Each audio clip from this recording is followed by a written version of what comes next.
Dallas police arrested a former Uber driver wanted for punching a passenger who complained about not having enough leg room behind him. Surveillance footage showed the attack. A large man gets out of the front seat. You can see him eventually punch the victim from behind, knocking him to the ground. Police say that suspect is Willie Williams, a man with a previous assault conviction. Fox 4's David Centendry live in Dallas with the update. David. Yeah, and according to an arrest warrant, Willie Williams was arrested at a hookah lounge in Addison after Dallas Police Department received some information that that's where he was at yesterday evening. It was 8 days after that attack.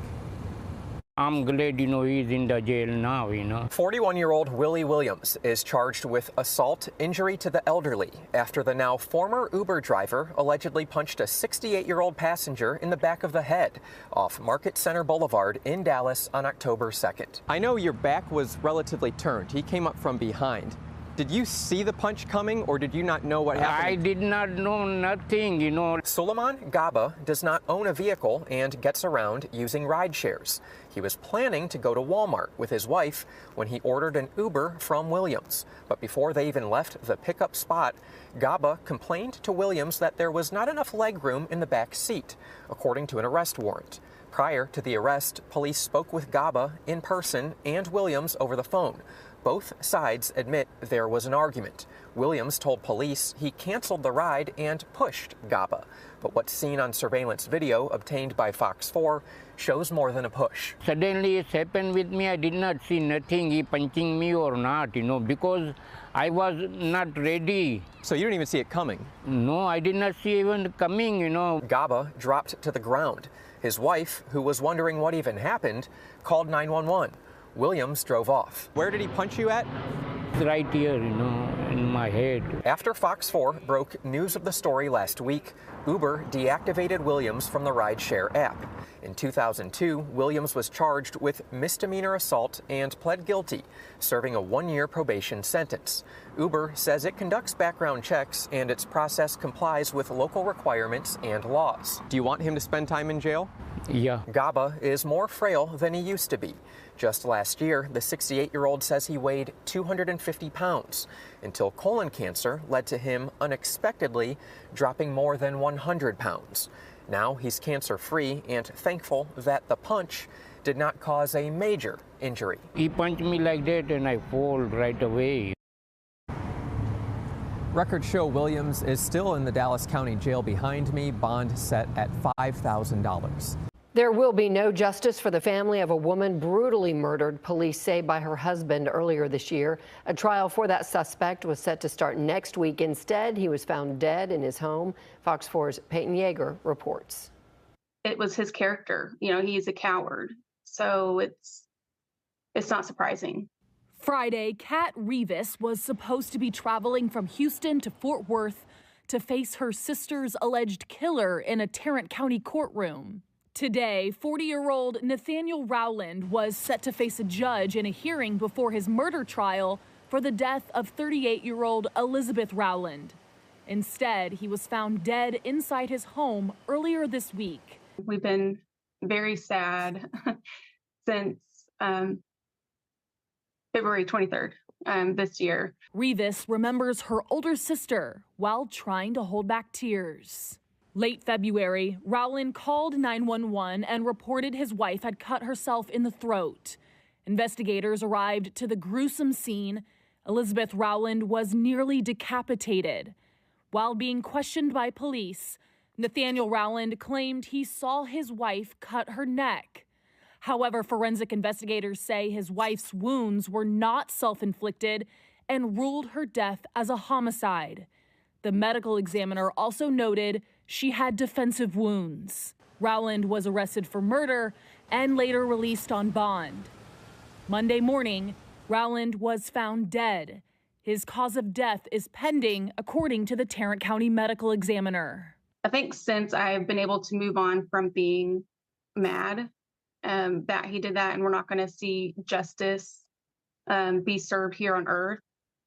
But, I do believe that he will get justice that's due. Rivas says now her sister's light is missed every day. Elizabeth leaves behind 2 children, ages 16 and 10. We want her remembered as the wonderful mother that she was, the great daughter that she was, and an irreplaceable sister. And, that she loved each one of us so much. In Tarrant County, Peyton Yeager, Fox 4 News. Fox 4 obtained body cam footage from a recent arrest involving a now retired deputy fire chief in the Fort Worth suburb of Pantego. Hello, everybody. I'm Heather Hayes. That arrest originally was not made public, and neither was the video until Fox 4 made a request for open records. Turn around. We're going to put you in handcuffs, okay? Yeah, no problem. Hey, Franklin, I'm putting you under arrest, but you're under arrest for public intoxication, okay? So this is body camera footage from that July arrest of Robert Franklin. He was ultimately charged with DWI for allegedly being drunk while in uniform and driving a city vehicle. Fox 4's David Centendry has more. David. Yeah, the deputy fire chief's blood alcohol content was nearly 3 times the legal limit, according to police records. Tonight, we're checking out that body camera footage for the first time, as well as hearing a 911 call from a woman he reportedly picked up. July 24th, 2024. Hey, bud. What's going on? A Pantego police officer finds Pantego Deputy Fire Chief Robert Franklin in his uniform, allegedly drunk, and slumped over the wheel of a fire department SUV behind the fire station. Hey, Franklin, look at me, okay? You are not normal. Look at me. We've been friends, okay? You are not normal right now, okay? What's going on today? Just hold my hands. What's going on? Talk to me. Use your words. Trying to figure it out. Trying to figure it out, okay? We'll explain how this began. A woman whose car broke down frantically called 911 to report a complaint about Franklin, who had come to assist her. I don't know how to really explain it, but my car had broke down, and a firefighter, he came and he helped me. The stranded driver needed to pick up her son from daycare and told 911 dispatch that Franklin, who just so happened to be driving by in his fire vehicle, offered her a ride. He was super nice at first. I kind of felt like it was weird. He was like flirting in the meantime. I asked for my number. He was just flirting and just saying like inappropriate stuff. The woman tells Fox 4 they picked up her son, but she says Franklin's driving terrified her, leading to her getting out of the truck and calling 911. He kept swerving and acting like something was wrong with him. And I asked him, I said, sir, are you okay? He was just like, no, I'm not okay at all. I don't know if there was a game for him or something. I don't know what he thought, but it made me very uncomfortable. And I just asked him to pull over. I grabbed my son and I headed out. Which leads us back to this police body camera footage. All right, I need you to get out of the vehicle for me, okay? You gonna let me help you, right? Okay, all right, step out for me. Come on, you got it. Let me hold your hands, okay? Okay. Come on, my friend. Come on. Come on. Walk with me, okay? What's going on? Lean against the car. What's going on? I want to go home. You want to go home? Okay.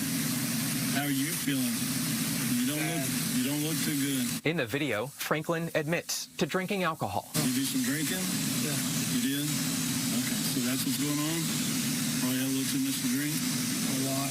Okay. The SUV had minor exterior damage, according to the report. Franklin denied having an accident. I didn't have nothing, dude. You didn't hit anything? Do you know where the damage came from?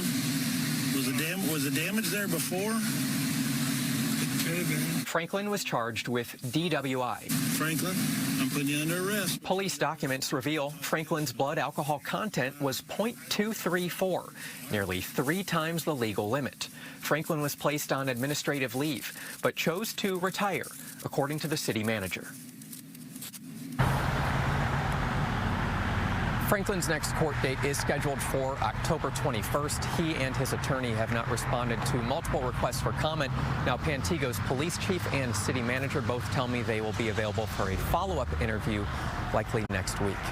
Yeah, good morning, guys. As you mentioned, this was a drive-by shooting, and Dallas police say someone pulled out a gun after there was a fight between a group of 2 people. Now, police say that the shooting happened near the Gurley Avenue gate outside the Texas State Fair around 10:30 p.m. Thursday night.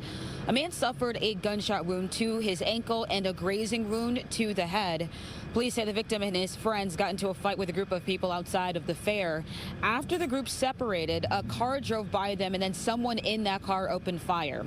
Now, the victim was taken to a local hospital and is expected to be okay. No one was killed in this incident, but the suspects fled the scene and remain at large. Now, the State Fair of Texas has banned guns after a shooting left 3 people injured last year. Only peace officers are allowed to carry a firearm. So there's no descriptions of the suspect and the car involved in the shooting as well. But if anyone saw anything or knows anything, they're urged to call Dallas police as soon as possible. For Good Day, I'm Ticia Muzinga. On to try to make a living for his family. Even though these 2 murder cases are closed, Dallas Police Department has declined to make an investigator available for an interview to discuss details. Keep in mind, since the murder cases never went to trial, there's a lot of information that has not been revealed to the public. Dallas PD has also not released general information about the 4 additional shootings of which Sheffield is a person of interest, even though Fox 4 has been requesting that information for several weeks. Somebody dropped the ball. Somebody dropped the ball somewhere. Size's family says it's expressed dissatisfaction to prosecutors about the 50-year plea deal. These 2 people that he killed didn't get a chance to have a plea deal. They didn't get a chance to beg for their life. They didn't get a chance to say, no, don't kill me. You did it. And you did it for no reason. I promise to God, I would blow your head off, man. Size's family was in court on September 16th when Sheffield appeared to smirk at Joseph Size's brother, who had just given an emotional victim impact statement. And I saw when he looked back when my brother was leaving and had the nerves to have a smile on your face. Oh, no. If charges are ever brought against Sheffield for the 4 additional shootings he's a person of interest in, Size's family hopes it leads to Sheffield being in prison for the rest of his life, believing that should be the sentence for the murder of their loved one. And he didn't bother anybody at all. Joe would run before he would fight somebody, or he would say something silly and then everybody was laughing. After Sheffield was sentenced, I reached out to the Dallas County District Attorney's Office and asked if it was aware of any cases that might potentially be filed against Sheffield moving forward. I was sent an email saying, quote, "We aren't commenting at this time." A man arrested this week for last year's murder of a 7-Eleven clerk in Dallas had been on detectives' radar since days after the shooting. At one point, after multiple witnesses came forward naming DeMarcus Miller as a suspect, he'd been in police custody for another charge. They questioned him about the murder, and they let him go. Fox 4's Peyton Yeager live in Dallas. Peyton. Clarice, this is an update to a story we brought you on one of Sean Rabb's trackdowns here on Fox 4. And according to those newly obtained court documents that we got today, we learned that Dallas detectives have been zeroing in on the suspect, DeMarcus Miller, as a person of interest for more than a year now. 38-year-old DeMarcus Miller now sits in the Dallas County Jail for the June 2023 murder of 7-Eleven clerk Nathaniel Ogbaloo. Investigators say Ogbaloo was gunned down during a robbery in front of his wife with no warning. The gunman only got away with some cigarillos. The search for Ogbaloo's killer was featured on a Fox 4 trackdown segment with Sean Rabb shortly after, when police released surveillance video of a man dressed in a hoodie, mask, and gloves. What are you asking this community to do? I'm just asking for somebody to call me and tell me who it is. Okay, this poor man, never done anything wrong in his life. According to Miller's arrest affidavit Fox 4 obtained on Thursday, at least one person had already come forward days before our trackdown segment aired, providing police with Miller's name and social media accounts. On the same day our trackdown segment aired, a second person contacted the detective. That woman told police Miller, quote, admitted to committing the offense after showing her footage of the offense released to the public. 2 more people identified Miller as the suspect in the summer of 2023. In July 2023, Miller was arrested for an unrelated charge. This is his mugshot from the July 2023 arrest of assault of a family member. While in custody, Dallas detectives questioned Miller about the 7-Eleven murder, but he denied any involvement. Police, however, did seize his cell phone, which had photos of Miller wearing a black ski mask and a gray hoodie shortly after the offense. Miller's assault case was eventually dropped at the request of the apparent victim, and he was released from jail earlier this year. Then earlier this month, police spoke with a fifth person who again identified Miller as the murder suspect, saying she saw him wearing the same clothes in person on the night of the murder.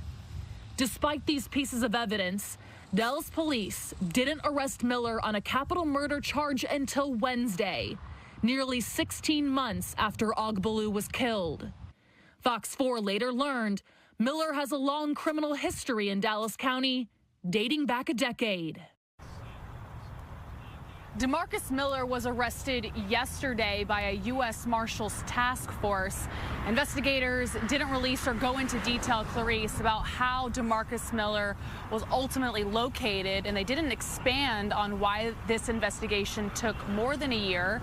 Mr. Miller, he remains here at the Dallas County Jail. His bond is set at $2.5 million.